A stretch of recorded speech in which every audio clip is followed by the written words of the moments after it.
Of the three beverages, the intoxicating part is always the same substance, ethyl alcohol. You need a drink to have fun. I do now. Do you ever take a drink in the morning to relieve a hangover?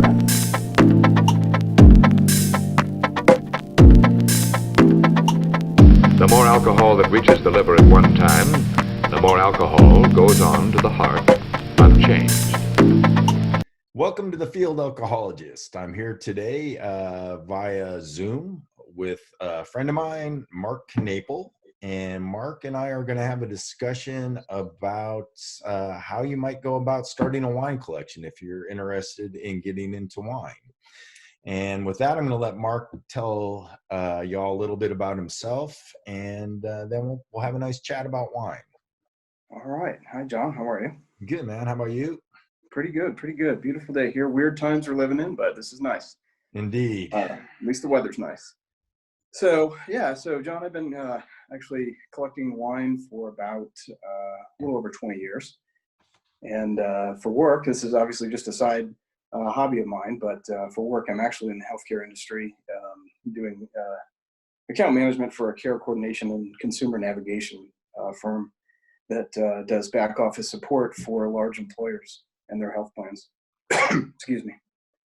Well, very good, very good. And so, so you got into wine 20 years ago. Can you talk a little bit how you got into it and what got you interested in wine and wine collecting?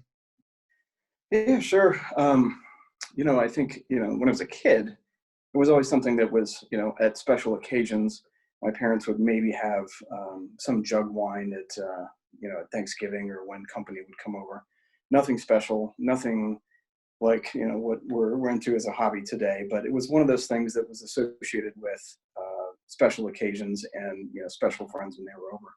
Even if the wine that my parents were drinking or, wasn't all that special, it was still associated with that fun time in your life. And I remember a few times I got to taste it, and I think my father or my mother would, kind of ask, what do you smell? And, if you could pick out any of the aromas or flavors that were in it. So it was always kind of an intriguing thing. And then at some point in the late 90s, the Consumer Reports, the same people that like to review appliances and cars, they actually had an article about a wine, I think it was called Walnut Crest. And it was super inexpensive, and if anybody could afford it, and it was widely produced. And they had said, basically, anybody should go try this. It's really good. And so back then, the wine industry really wasn't producing much that was very drinkable. So there was a lot of stuff that was really horrible. And this was not very offensive. And I was like, wow, I could afford a bunch of those. So I grabbed a case of that. And that was, sort of where I started. All right, cool. And so you start there. And did you start with any particular varietal after that? Or did you go on like wine tourism or take a class, read a book? What was kind of the next step in the evolution of your wine journey? I think from there, we started to have it more frequently with food as part of a meal. And then you kind of wanted to try something else. And so then you found yourself, perusing the aisle at the wine shop or the grocery store, or the Italian market, where you never would have gone down there before if you didn't care about this sort of thing. And then, when you start looking around, you see there's all these little notes and pieces of information and reviews and critics and scores and things that were on all these bottles. And you just kind of opened your eyes to realize there's a whole world of stuff that you can learn about. And you started to try different grapes or from different regions, and you try to kind of marry that up with food because, that's what you think you're supposed to do is pair, right? Not really necessary, but kind of fun to do. And then you start reading a little bit more about it. And so you just kind of stumble into different bottles from different regions that go better with different types of food. And then you start to find that your preferences, may go one direction or another. Yeah, so I should mention everyone, Mark's also an excellent chef. So I was going to ask you about kind of the relationship between food and wine. Sounds like for you, it was kind of went together pretty early. It did. It's just one of those things. It, when it's right, it can make the food more enjoyable. and it, obviously elevates your mood, and with friends, it makes the occasion more special. Obviously, the alcohol piece of it. So. Right. So you end up getting into it, and then how do you go from kind of an enthusiast to someone who's starting to collect things, to maybe lay down for a while and save or see if they go up in value or whatever the case may be? I'm sure people collect for different reasons. Can you talk a little bit about that?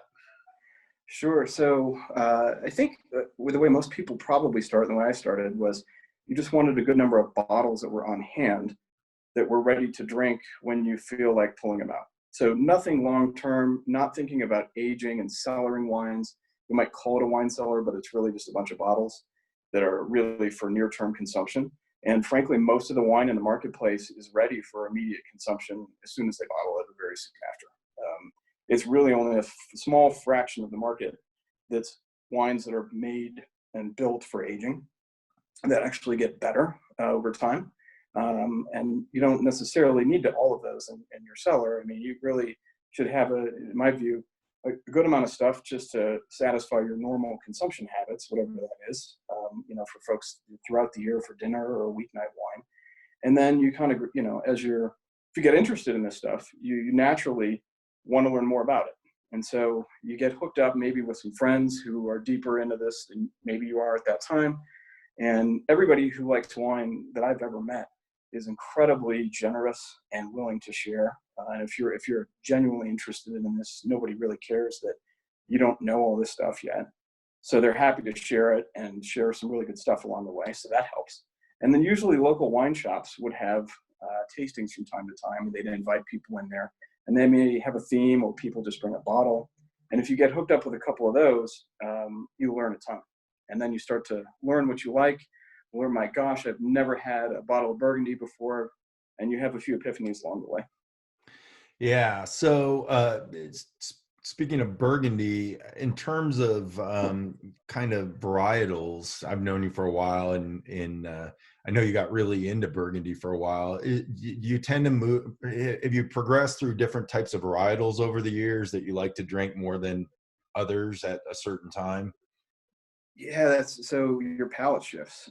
That's a fascinating point, actually, because I don't know if it's most people, but many people I know, their initial desires in wine are fruit forward, high vanilla flavor profiles, almost sweet, or even have a tiny bit of residual sugar, or have the perception of sweet if it's not really sweet, not like a dessert wine, but red wines that are super palate friendly. So soft on tannins, high fruit content, and a lot of oak touch to them.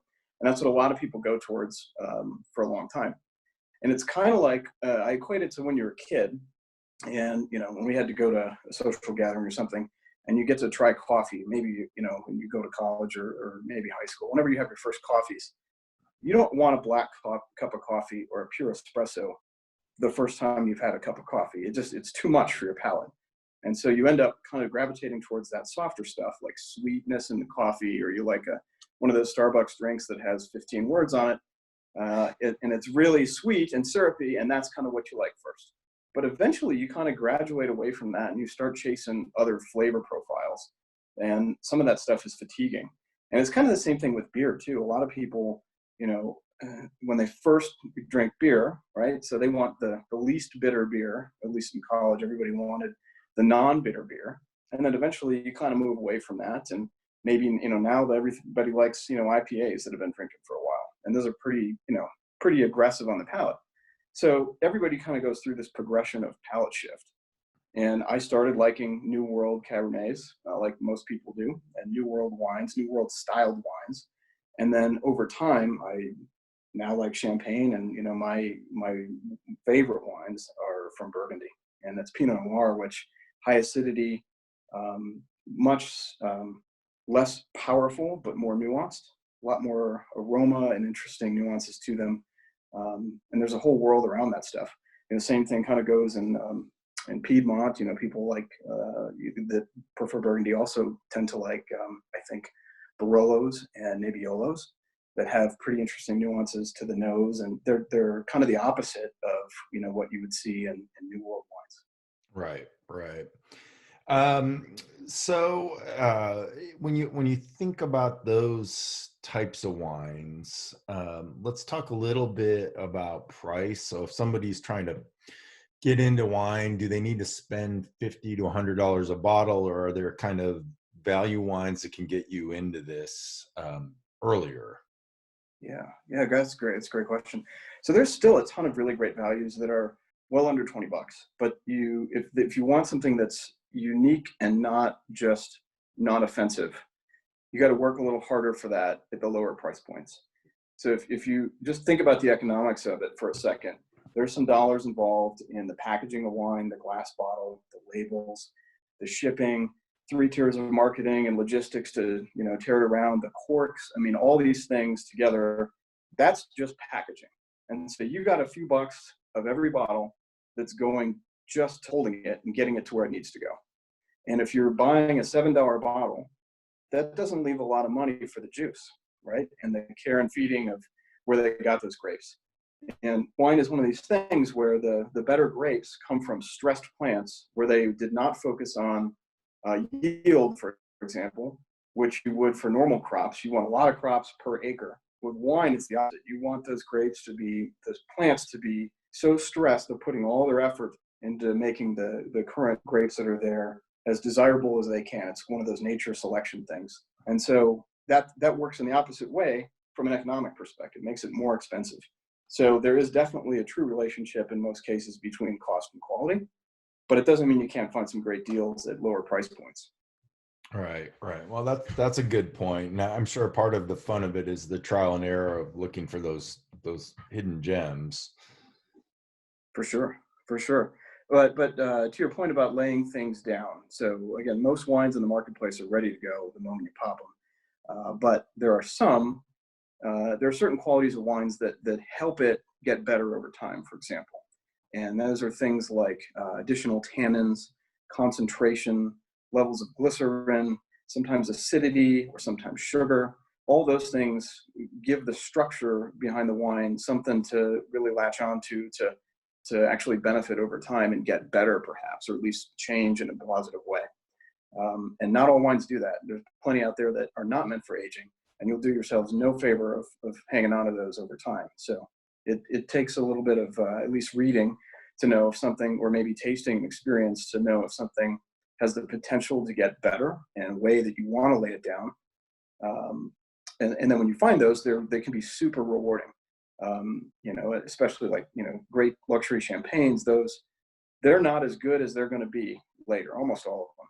They need some time to develop this flavor nuances. And that's a great example. All those they really need time to show their stuff and be worth the money you paid for them.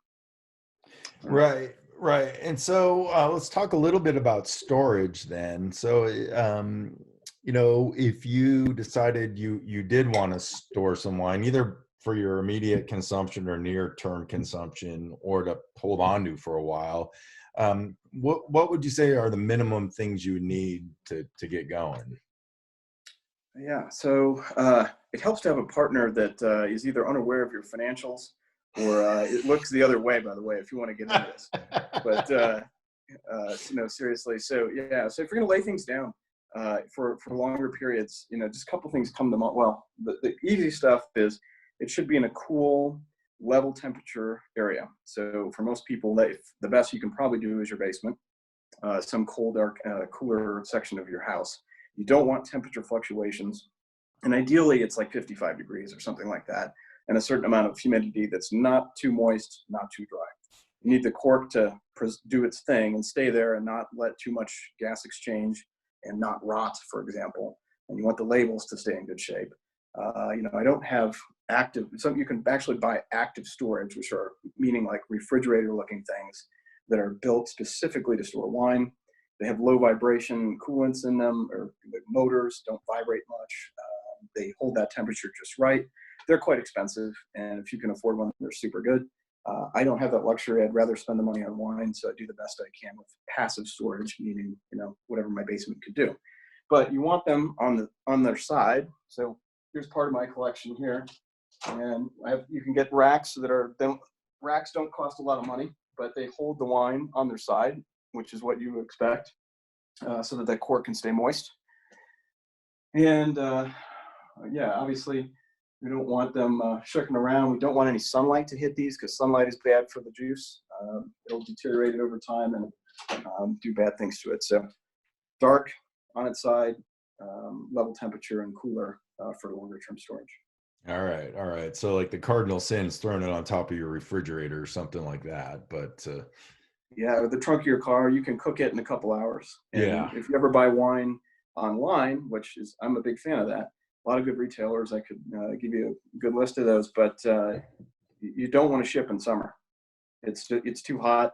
You'll wreck it if it gets above, I don't know, I would say above 75 degrees, you're risking some kind of damage to the wine. And when it gets real hot, you can cook it in no time. okay, yeah, that's definitely good to know. And we will put, if you send me some of those resources, we'll put them in the show notes so people can check them out as far as retailers or places they might buy online. So on that front too, if someone wants to get a sort of a taste of what it's like to have older wines, you can buy it yourself and store it for many years. And when you do that, there's a strategy usually that you buy a couple, 2 or 3 of the same bottle that you think is going to be good, so that you get 3 shots at it to enjoy it and kind of test it as it goes over time. And then if you have a bad one, if one's corked, you don't lose that experience. You still got a backup or 2. But you can also buy wines on the secondary market. So not just from a retailer or a regular retailer, but there are retailers that specifically acquire whole cellars from people that may have passed away, or they have a health condition, or they just don't want this anymore, or whatever happens. There are wealthy folks that collect wines, and then it's there and they can no longer drink it and they want to get rid of it. Or people's palate change and they buy a pile of California Cabernet and then they want to chase Burgundy and they don't want that California Cabernet anymore, so they're very willing to part ways with it.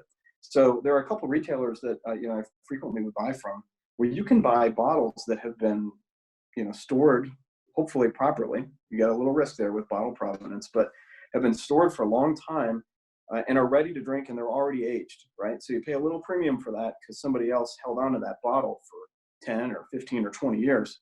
But you can go right to a 20-year-old Burgundy and have a shot at it without waiting 20 years. That's awesome. Yeah. It's pretty cool. So sorry, I lost my train of thought. I'm going to have a sip of wine. Excellent. I'll join you. By the way, what are you drinking? I am drinking Burgundy. So this is Montillo. It's a Premier Cru vineyard, La Duresse. So this is from Bouchard as the producer.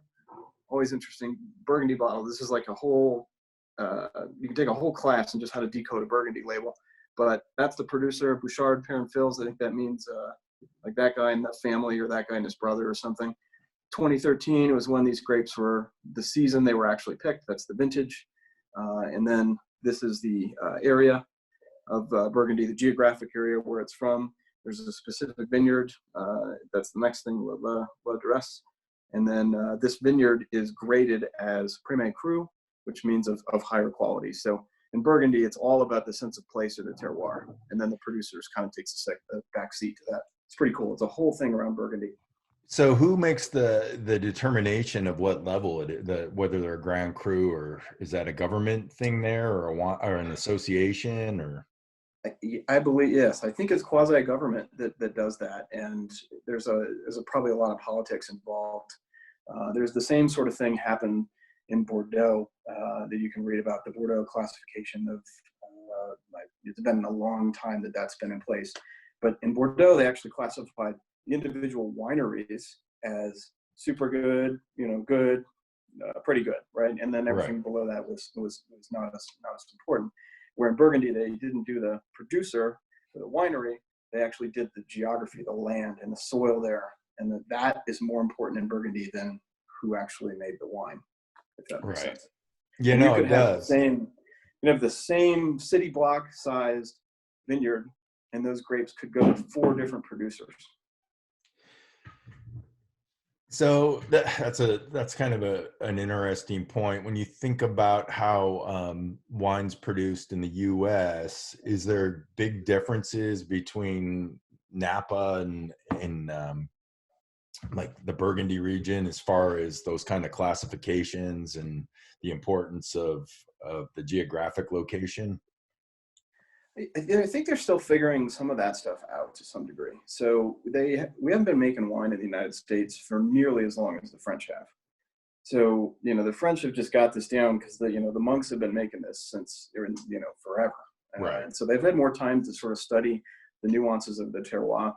And we're here, I think we've now carved up appellations and different geographies in California, for example. And so those do have reliable traits, like Rutherford has the Rutherford dusty tannins. Mountain fruit is different than valley floor fruit. And so there are definitely some traits that have emerged from those different areas, but it's not quite, I don't think it's the same level of detail as like what the French have teased out because they've just been at it for so long. Right. Right.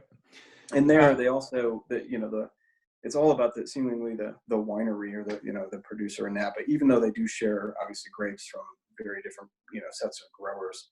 You wouldn't always know where their grapes come from in terms of, right down to that specificity. Yeah, and I've noticed here in Southern California, there are wineries that have popped up that buy their grapes from Napa, but for the most part, they're a storefront with a warehouse somewhere where they're producing the wine, but they don't grow. They're not vineyards per se. They're buying all their grapes. Yeah. Yep. For sure.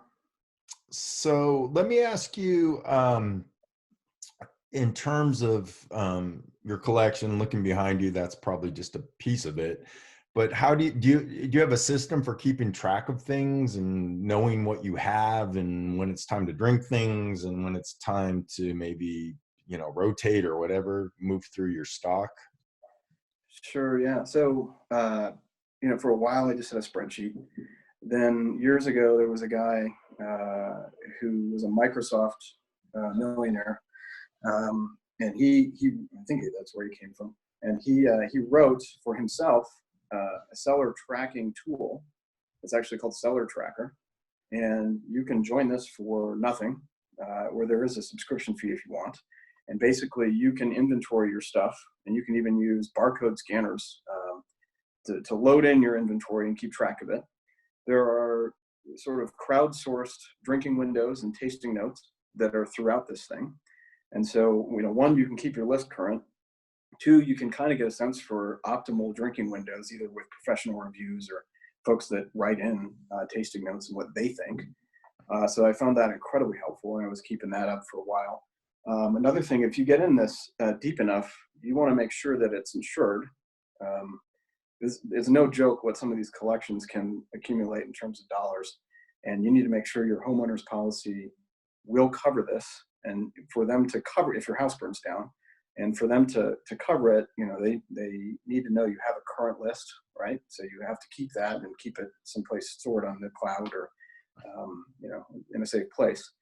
And then, in addition to that, if your homeowner's policy doesn't cover it, which most don't, then you have to buy a rider policy, which just is a separate insurance policy that specifically handles your collection. So yeah, so you're talking about people with a serious collection where it's worth several $1,000s to make that kind of worth having that. Yeah, I mean, it's your own judgment call, but if you're at it for a long time, Yeah, you'll add that stuff up pretty quick, and then suddenly you got a few things that's worth insuring. You insure your jewelry or your watch or something, and right, it adds up. right. And you don't have to be makes super wealthy. You just it just after a while it accumulates. So right. What's you don't have to name names here, but what's the most expensive collection you've ever seen? ever seen in person? Yeah. A friend in Ohio, who's a very successful businessman. Been to his house several times. Good guy. Has a very large collection, actively stored, a whole room the size of my basement, but pretty much, or half my basement, dedicated just for wine storage. If I had to guess, he probably had $500,000 down there, maybe a little less. That's a guess, but it was substantial. I mean, thousands and thousands of bottles and nothing low end.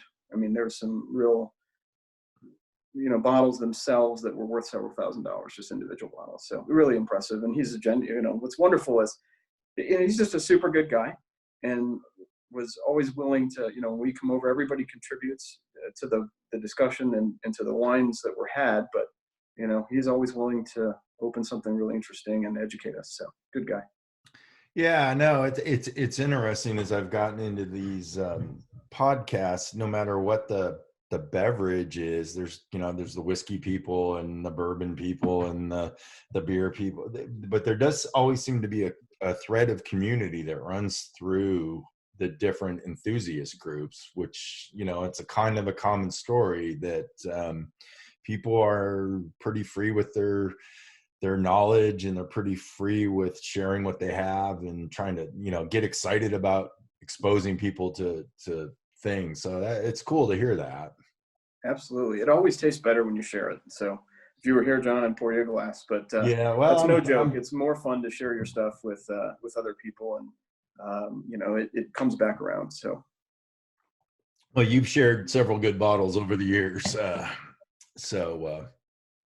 I went on and we can edit this out if you don't want it in here. I went on a fishing trip with Mark to Michigan in the fall, and he forgot his coat, but he packed stemware.